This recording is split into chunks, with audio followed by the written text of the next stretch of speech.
Thanks at the outset to the organizer for inviting me. A distal biliary stricture is a common problem in a patient with chronic pancreatitis. In fact, it makes a chunk of indications where a benign biliary stricture needs some interventions. Why it happens? Because the pancreas is closely related to the bile duct, and 80%, 85% of CBD anatomy is related retropancreatically and intrapancreatically, and 15% retropancreatic, with varying duct of length of bile duct being attached to the pancreas. So anything happening in the pancreas, say for example, recurrent inflammation leading to fibrosis, or there is a formation of a pseudocyst, or there is a development of a cancer, which will cause compression on this bile duct and lead to obstructive jaundice. Moreover, there are other things like cholelithiasis or chronic pancreatitis associated with splenic vein thrombosis leading to formation of collaterals around bile duct causing obstruction. Or sometimes we may treat chronic pancreatitis, but in fact it is an autoimmune pancreatitis, which is a totally different entity. So let's see how this bile duct stricture happens in chronic pancreatitis, and majority of the time you will see the stricture is long retropancreatic. Another case will be having a papillary stenosis or hourglass deformity. Some people may have an extrinsic compression.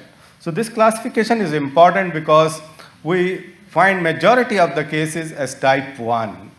But in this case, you may have a permanent fibrosis, but sometimes you may have an acute inflammation in the background of chronic pancreatitis, leading edema and compression of this bile duct, and you should not intervene fast. So any stricture, we should not jump for the intervention, so because there can be an acute inflammation. But the most important is some of the reversible cause where we can drain the cause and get rid of the stricture rather than treating the stricture, especially like a pseudocyst, or wait for other things like, in this case, like extrinsic maybe a cyst, but some cases it can be a cancer. So it is very important for us to understand that what is the cause of stricture in the bile duct in the setting of chronic pancreatitis, whether it's an acute inflammation which is there, or there is a permanent fibrosis, or there is a pseudocyst compression, or there is a cancer developing. Before that, we cannot intervene. And the prevalence is around 30% on ERCP, but just mere seeing a stricture is not enough. 10% are symptomatic. But why it is important not to ignore these strictures, because if you leave them alone, there can be a secondary biliary cirrhosis in around 30% of the cases. But the good thing is, if you drain, even the fibrosis may reverse. So you must take advantage of many, I'm not going into the very details of this imaging, but I will definitely do an ultrasound and a CT scan to assess whether there is what is the pancreatic anatomy, how severe is the pancreas, pancreatitis, calcification, head mass, what is the extent of biliary dilatations, whether there is a pseudocyst, whether I am dealing with autoimmune pancreatitis, and I will definitely take help of EUS. EUS guided FNB plays an important role, but in setting of a non-pancreatitis pathology, sensitivity is around 90%, but if there is an underlying chronic pancreatitis and if there is an inflammatory head mass, the sensitivity drops to 60%. So the negative predictive value of a pancreatic FNAC being negative in pancreatic mass is very low. So you should not take a negative FNA as a negative. You may rely on CA19-9, but the specificity is good if the levels are more than 1000, but in the tune of 100 and 200, it may leak, the CA19-9 leak into serum and may cause a high CA19-9 even in benign. So it doesn't help much. Imaging also is very important to decide whether the pancreatitis is causing a stricture which is benign and needs to be treated as a benign, or a low threshold of surgery is required if there is an associated head mass and the stricture is short, abrupt cutoff, shouldering, irregular margins, high bilirubin. These are the patients in whom we should straight away think about underlying malignancy and refer these patients for surgery. With this background, we'll now see whether these benign biliary strictures in chronic pancreatitis can be treated just by observation or need endotherapy or surgery. So first thing is when to treat. Do not treat the images. We do not treat the images. Dilated pancreatic, patient asymptomatic, bilirubin normal, alkaline phosphatase normal. Don't treat, don't interfere. Treat only symptomatic stricture, cholestasis, either the jaundice or there is a high alkaline phosphatase more than 2 times with the gap of 1 to 2 months still persisting to rule out acute inflammatory condition as I told you before, and then cholangitis being urgent indication of drainage. Don't do endotherapy if patient is not willing to come to you back again and again. Because if you put a one stent and forget, patient doesn't come back and he develop cholangitis or recurrent obstructions, he develops secondary biliary cirrhosis. So ensure that patient is compliant. So indication of treatment is, observation is patient asymptomatic, no radiological or clinical suspicion of malignancy, no progressive liver dysfunction. So if these things are there, don't treat, just observe. But good thing is, if you drain, there are studies that if there is a prolonged obstruction, there is secondary biliary cirrhosis developing in 7 to 10% of the cases. There is portal fibrosis developing in 73% of the cases, and cirrhosis may develop in 1 to 7 years. And good thing about this NEJM study, which was published in 2001, that if you drain these patients, there will be a reversal of fibrosis. So that's why the observation should be closely monitored. As soon as there is some indication arise, immediately drain. How to do that?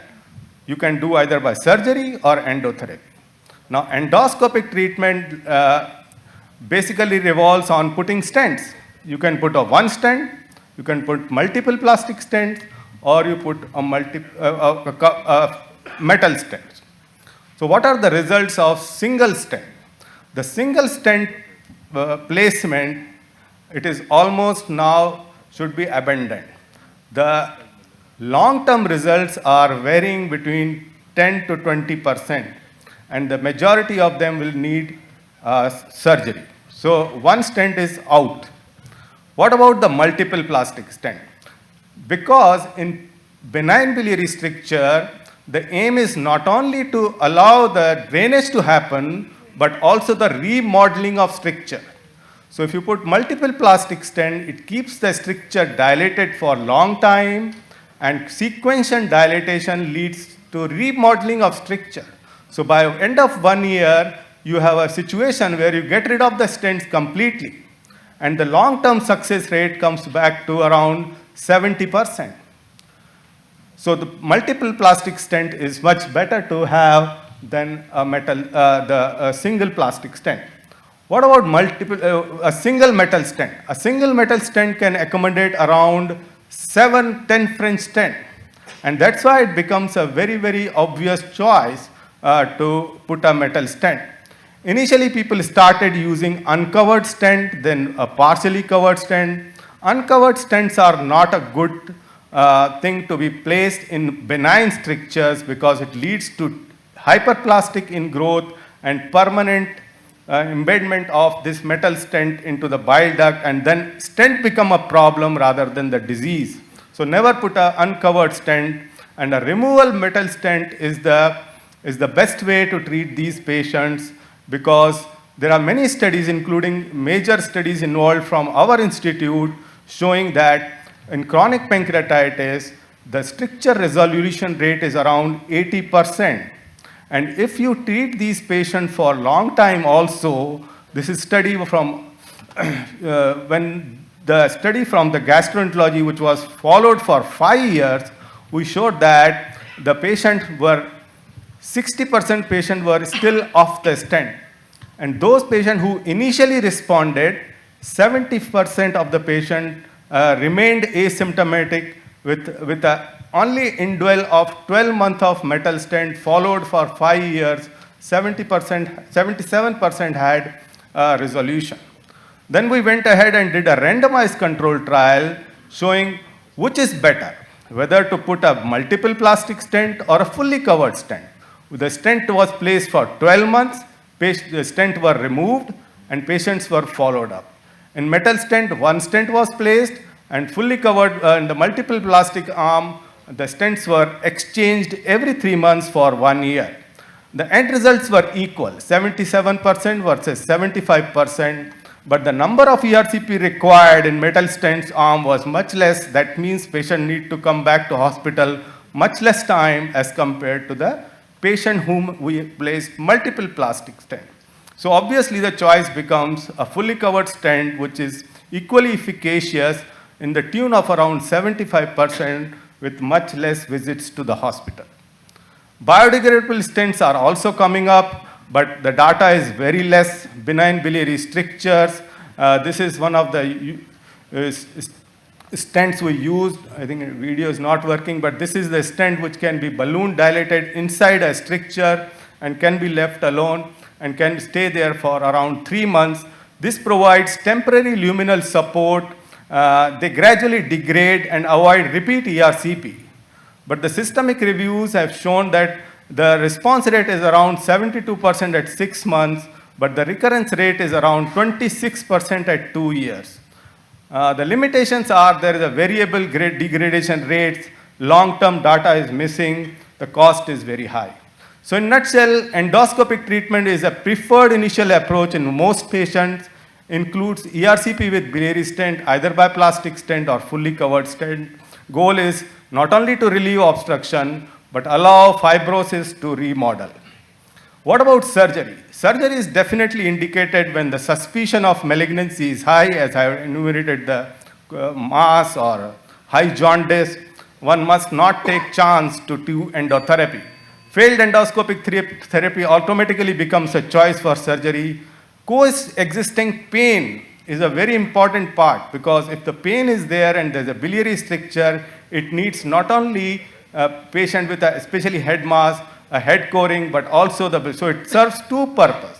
So 3 important indication: suspicion of malignancy, failed endoscopic treatment, and coexisting mass.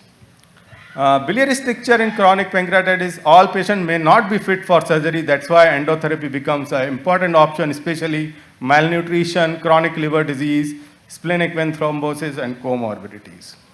But definitely, these are the 3 things which we discussed: conservative, endotherapy, and surgery. Always look for autoimmune pancreatitis. Don't treat every chronic pancreatitis as especially if you have a pancreatic duct non-dilated, sclerosing type of pancreatic duct, multifocal strictures, bulky sausage shape of pancreas with a biliary stricture. One must take, you may do a ERCP and put stent for some time, but as you give steroid, it completely resolves and it does not require any further treatment.